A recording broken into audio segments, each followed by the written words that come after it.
Good morning students, welcome back.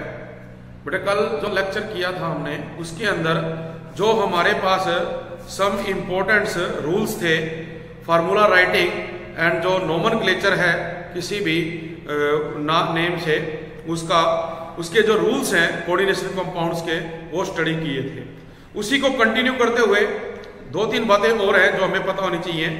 एक तो क्या बेटा भी जो न्यूमेरिकल प्रीफिक्स है to indicate the number of ligands, क्या ले रहे हैं हम न्यूमेरिकल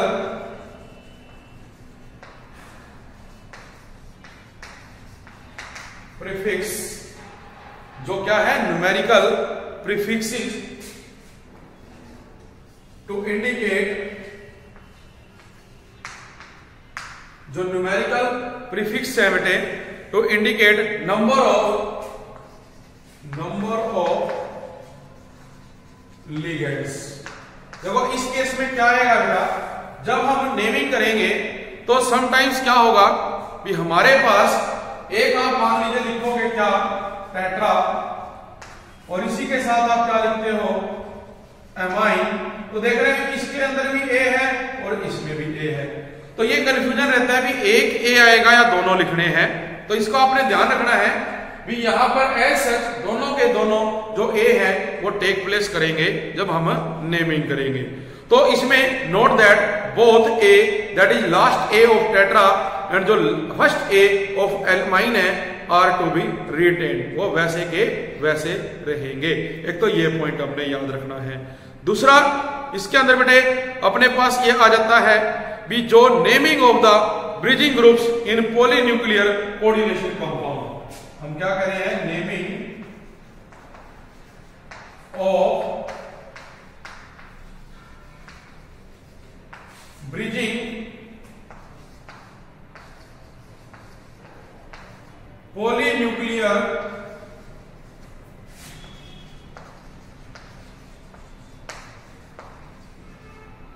कोऑर्डिनेशन कंपाउंड। जो पॉलीन्यूक्लियर कोऑर्डिनेशन कंपाउंड है जहां पर ब्रिजिंग टेक प्लेस करती है वहां किस प्रकार से नेमिंग दी जाती है। तो इसमें देखिए कहता है if the complex contain two और मोर मेटल आयंस, भी जब कॉम्प्लेक्स के अंदर दो या दो से ज्यादा मेटल आयन बेटा प्रेजेंट होते हैं तो it is term as polynuclear. उसको हम क्या नाम देते हैं पॉलीन्यूक्लियर का नाम देते हैं, जैसे कि स्टार्टिंग में हमने डेफिनेशन की थी। तो जो ये मोनोडेंटेड लिगेंड्स हैं that link to the to metal simultaneously, जो दो मेटल्स के साथ साइमल्टेनियसली जुड़े होते हैं उसे हम क्या कहते हैं ब्रिजिंग लिगेंड नाम देते हैं। क्या नाम देंगे ब्रिजिंग लिगेंड्स का या ब्रिज ग्रुप्स का नाम देंगे, और इसको हम सेपरेट करेंगे from the rest of the complex by hyphen, और या हम इसको डिनोट करेंगे बाय द प्रीफिक्स म्यू। मतलब कहने का ये कि हमारे दो मेटल है जो उनके साथ जो ये लिगेंड्स हैं ये जुड़े हुए हैं, तो हमें इनको सेपरेट करना है। तो या तो आप क्या डालोगे उसके बीच में हाइफन डालोगे सेपरेट करने के लिए, और या हम उसको किससे रिप्रेजेंट करेंगे म्यू से रिप्रेजेंट करेंगे। जैसे हम एग्जांपल लेते हैं, एग्जांपल बेटे आपके पास है देखो 20 इथेन 1,2 डाइअमाइन कोबाल्ट 3 म्यू एमिडो, मतलब अपने को इसने एग्जांपल दिया हुआ है En ट्वाइस CO NH2, इसी तरह यहां पे भी क्या है OH, ये बेटे आपके पास है CO En ट्वाइस और ब्रैकेट के बाहर है SO4 की ट्वाइस। ये अपने को एक कंपाउंड दे रखा है। तो इसमें देखो क्या होगा, ये एक ब्रिजिंग बेटा कॉम्प्लेक्स है, ठीक है। इसमें हम क्या करेंगे कि जो हमारे पास ये कॉम्प्लेक्स है इसका नाम लिखा जाएगा, ठीक है। उसके बाद हम क्या करेंगे इसको सेपरेट करेंगे।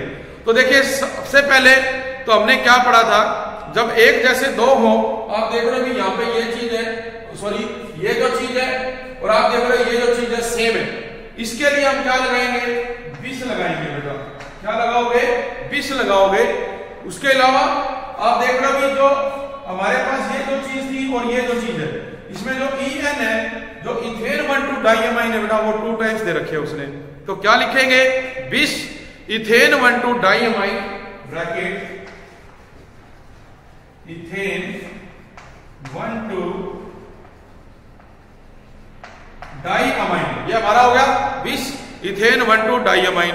उसके बाद हम क्या लिखते हैं बेटा, कोबाल्ट, मतलब ये जो बिस इथेन 1,2 डाईअमाइन है, ये EN2 जो हमने लिया हुआ है बेटा इसके लिए। उसके बाद क्या है, कोबाल्ट आपका, ठीक है। कोबाल्ट के बाद देखो बेटा क्या लिखोगे, उसकी ऑक्सीडेशन स्टेट। तो यहां जो इसकी ऑक्सीडेशन स्टेट है वो दी हुई है अपने को 3, बिस इथेन 1,2 डाईअमाइन कोबाल्ट 3।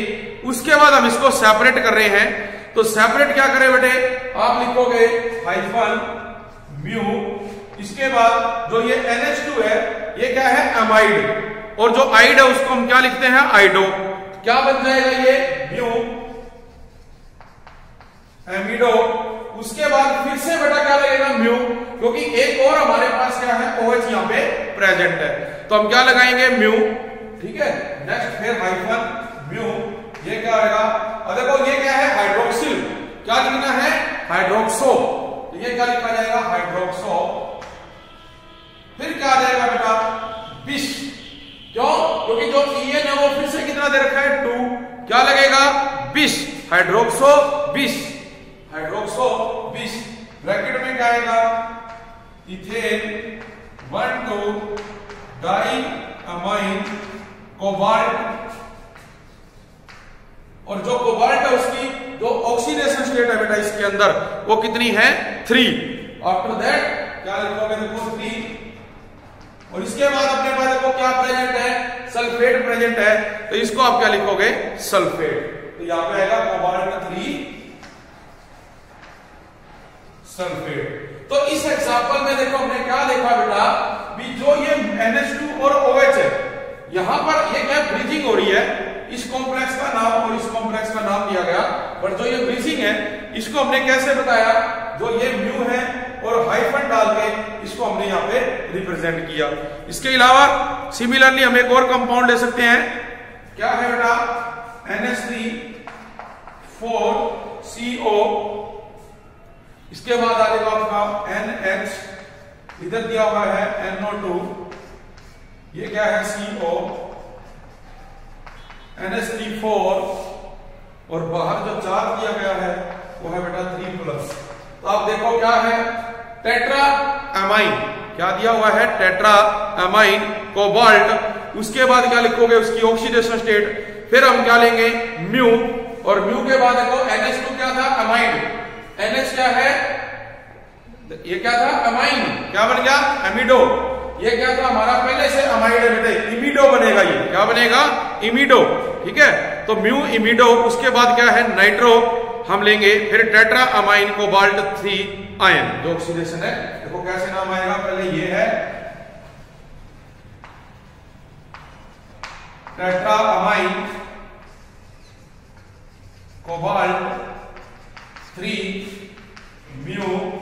हमने क्या लिखा, NH2 को हम लिखते हैं अमाइन, जो किस में कन्वर्ट हो गया, अमाइडो, ठीक है।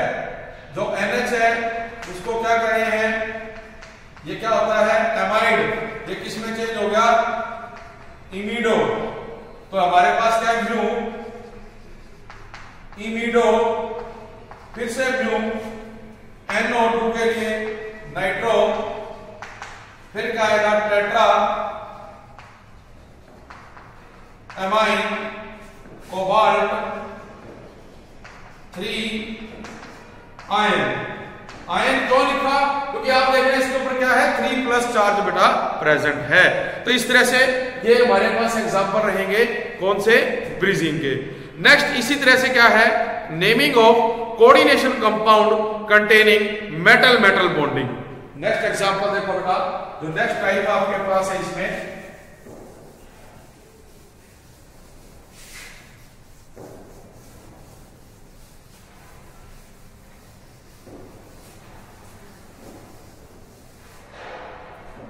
नेक्स्ट है बेटा naming of coordination compound,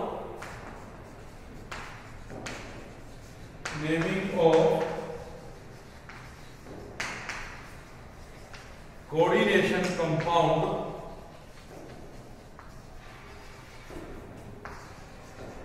containing metal metal bonding. तो क्या शो करता है? मेटल मेटल बॉन्डिंग शो करता है। तो इसके लिए देखो क्या होगा बेटा, भी if the complex entity contains one metal metal bond, जब मेटल मेटल के बीच में बॉन्ड बना हुआ है तो जो प्रीफिक्स है बाई वो यूज होगा जो name of the metal atom है उससे पहले। फॉर एग्जाम्पल हमारे पास एक एग्जाम्पल दिया गया है, जैसे एग्जाम्पल बेटे आपके पास क्या रहेगा, देखो अपने पास है CH3 NH2 4 प्लेटिनम क्लोराइड, इसके बाद है NH2, ये आपके पास है CH3 4 और ब्रैकेट बंद, बाहर क्या आएगा Cl2। तो इसमें बेटे आप देख सकते हो भी ये प्लेटिनम और ये प्लेटिनम इन दोनों के बीच में क्या है, बॉन्ड बना हुआ है। तो इसके जब हम नाम लिखेंगे तो वहां पे आप किसका यूज करोगे, बाई का, मतलब दो हमारे पास प्लेटिनम है और इसके लिए हम किसका यूज करेंगे, बाई का यूज करेंगे इसको रिप्रेजेंट करने के लिए। तो देखिए जब बेटा इसका नाम लिखा जाएगा तो देखो एक तो क्या है इसमें आप देख रहे हैं ये जो कंपाउंड है ये इस कंपाउंड से सेम है। तो जब ऐसा आता है कोई केस तो उसके आगे बेटे हम एक वर्ड लिखेंगे सिमेट्रिकल, जिसके लिए हम शॉर्ट एब्रिविएशन यूज करेंगे SIYM, सिमेट्रिकल। तो ये सिमेट्रिकल हो गया। उसके बाद आप देख रहे हैं कि दो क्लोरीन है, क्या लिखेंगे, डाई क्लोराइडो, हमारे पास क्या लिखा जाएगा, डाई क्लोराइडो। उसके बाद आप देखते हैं कि ये कितने बेटे 4 और ये भी कितने हैं 4 और 4 कितने हो गए 8। इसको हम लिखेंगे ऑक्टाकिस, क्या लिखा जाएगा, ऑक्टाकिस। और है क्या ये मिथाइल अमाइन, क्या लिखेंगे हम, डाइक्लोराइडो ऑक्टाकिस, ब्रैकेट में आएगा मिथाइल अमाइन, क्या लिखेंगे बेटा, मिथाइल अमाइन। और उसके बाद जैसे मैंने पहले बताया भी अपने पास क्या है, अगर दो मेटल के बीच में बॉन्ड बनेगा तो उसके नाम क्या लगेगा, बाई प्लैटिनम। यहां बेटा क्या आ जाएगी, इसकी ऑक्सीडेशन स्टेट आएगी जो कि अपने पास है 2, ठीक है, क्या रहेगी 2। और इसके बाद देखो बाहर क्या है क्लोरीन, तो इसको क्या लिखे हम, क्लोराइड। तो आपने देखा भी मेटल में था, ये सिमेट्रिकल है तो हमने ये लिख दिया। उसके बाद दो क्लोरीन है, डाइक्लोराइडो। उसके बाद ये 4 और 4 8 है, ऑक्टाकिस मिथाइल अमाइन। दो प्लेटिनम के लिए बाई, इसकी ऑक्सीडेशन और बाहर वाला क्लोरीन का लिखा जाएगा क्लोराइड। तो इस तरह से जो ये एग्जांपल है उसके बेटे हमने जो नेमिंग है वो करनी है।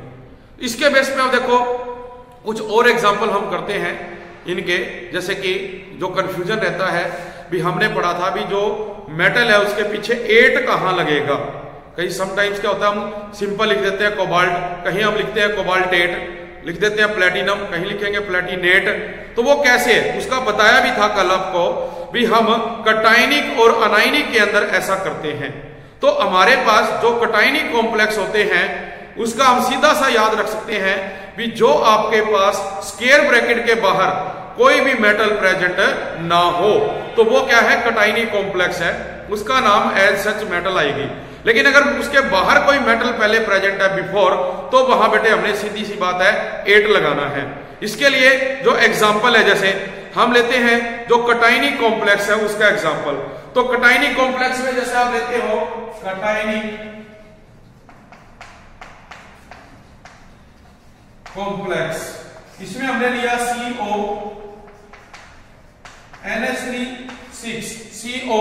NH3 और ये क्या बेटा आपका Cl3। अब यहां से पहले तो ऑक्सीडेशन स्टेट निकाली जाए। ये क्या है X, इसके ऊपर चार्ज 0, इसके ऊपर चार्ज -1, तो ये क्या होगा X + 6 × 0 -3 = 0, X - 3 0 और X = 3। तो कोबाल्ट की ऑक्सीडेशन स्टेट कितनी आ गई 3। अब लिखा जाएगा नाम, कितने हैं देखो 6, क्या लिखोगे हेक्सा अमाइन, फिर क्या आएगा कोबाल्ट 3 क्लोराइड। ये इसका नाम लिखा जाएगा हेक्सा अमाइन कोबाल्ट 3 क्लोराइड जो इसके अंदर था। तो ये अनायनिक है। आप देख रहे हैं स्क्वायर ब्रैकेट से पहले कुछ भी नहीं है, लेकिन अगर इसी को हम क्या करें, जैसे कि आप लेते हो अनायनिक कॉम्प्लेक्स, अनायनिक कॉम्प्लेक्स का एग्जांपल जैसे बेटा लिया जाए, अपने पास है K3 स्क्वायर ब्रैकेट। देखो स्क्वायर ब्रैकेट से बाहर क्या आ गया, पोटाशियम आ गया। तो K3 अपने पास नेक्स्ट बेटा Fe ब्रैकेट में C2O4, इसको क्या दिया गया है 3। ठीक है, तो सबसे पहले ऑक्सीडेशन स्टेट निकाली जाए, तो आपको पता है कि यहाँ क्या है +1, इसकी निकालनी है X। ऑक्सीडेट में क्या होता है -2। तो यहाँ पे आप देखोगे भी ऑक्सीडेट में क्या आएगा -2। तो देखो ये क्या हो गया बेटे 3 × 1 प्लस x प्लस में 3 × -2 0, ये 3 प्लस x -6 0, x -3 0 और x इक्वल टू क्या आ गया 3 आ गया अपने पास। मींस जो आयरन है उसकी ऑक्सीडेशन स्टेट होगी +3। अब हम लिखते हैं नाम कैसे आएगा, भी नाम पहले देखो लिखोगे पोटाशियम, ये जो पोटाशियम है इसके लिए हमने लिख दिया। अब देंगे थोड़ा स्पेस के बाद क्या 3 है, तो क्या लिखा जाएगा ट्राई।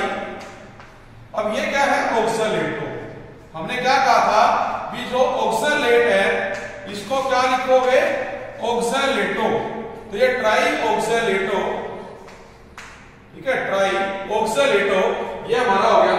उसके बाद क्या आएगा, हम लिखते हैं आयरन, इसको हम क्या लिखेंगे आयरन। तो इसको देखो जब हम इसका नाम लिखते हैं तो वैसे तो बेटे हम इसको क्या कहेंगे आयरन, लेकिन हम क्या रहे हैं फेरेट। जो Fe है उसको हम फेरस लेते हैं, तो यहाँ पे हम जो है देखो ये कटायनिक है, इसकी अनायनिक है, निशानी स्क्वायर ब्रैकेट के आगे जो होगा उसके साथ 8 लगेगा, ये क्या बनेगा फेरेट, और यहाँ क्या आ जाएगी ऑक्सीडेशन स्टेट। तो ये इस तरह से इसका जो नाम है। हम और एग्जांपल करते हैं इसी का, इसमें कंफ्यूजन रहता है।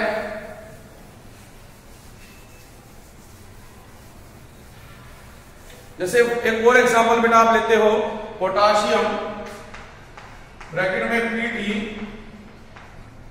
NH3 Cl3, ये हो गया। पहले तो क्या आएगा ऑक्सीडेशन स्टेट निकाल लो, 0 -1 ये 1 x प्लस 0 -3 0 x -2 0 और x = 2। इसके बाद देखो नाम लिखेंगे तो ये क्या बेटा देखो स्क्वायर ब्रैकेट के आगे है, इट मींस अनायनिक हो गया। तो हम क्या लिखेंगे, पहले क्या आएगा पोटाशियम, थोड़ा स्पेस, पहले फिर क्या आएगा अमाइन ट्राई क्लोराइडो, अमाइन ट्राई क्लोराइडो। उसके बाद क्या आएगा देखो हम लिखते हैं सिंपल क्या प्लेटिनम, क्या लिखते हैं प्लेटिनम, लेकिन अब ये क्या है अनायनिक है, तो हम प्लेटिनम की बजाय क्या लिखेंगे प्लेटिनेट, और ऑक्सीडेशन स्टेट इसमें आ जाएगी। तो ये नाम रहेगा इसका पोटाशियम अमाइन ट्राइक्लोराइडो प्लेटिनेट 2, जो कि ऑक्सीडेशन स्टेट है। ये एग्जांपल रहेगा इस तरह का जो अनायनिक है। कई बार क्या होता है बेटा ऐसा कॉम्प्लेक्स भी आ जाए जिसमें दोनों है, कटायनिक भी है और अनायनिक भी है, तो वहां पर भी हमने यही चीज जो है याद रखनी है जो आपको बताई गई है। तो इसके एग्जाम्पल भी आप लोगों को बुक में दे रखे हैं, इन सभी की आप लोगों ने क्या करनी है प्रैक्टिस करनी है। कुछ जो शॉर्ट एब्रीविएशंस है वो दी गई है, जैसे एक है बेटा DMG, दैट इज डाइमिथाइल ग्लोक्साइन, इसके अंदर हम यूज करते हैं PY पिराडिन, इसका इस्तेमाल किया जाता है। तो इन सभी का यूज करते हुए जो ये हमारे पास IUPAC नेम्स है, इनकी आप लोगों ने प्रैक्टिस करनी है जो बुक में बेटे आपको दे रखे हैं। ठीक है, इसके अलावा जो फार्मूला है वो आएगा तो उसका नेम लिखेंगे, और अगर नेम दे रखा है तो उसे हम जो रूल किए थे उसके अकॉर्डिंग आप लोग क्या करेंगे, जो स्ट्रक्चर्स हैं वो बनाएंगे बेटा। तो ये चीज इसके अंदर अपने को उसने जो है एक्सप्लेन करके बता रखी है। तो आज का जो टॉपिक हमारा वो यही है, इसको आपने क्या करना है अब प्रैक्टिस करके देखनी है। तो आज के लिए इतना ही, थैंक यू वेरी मच।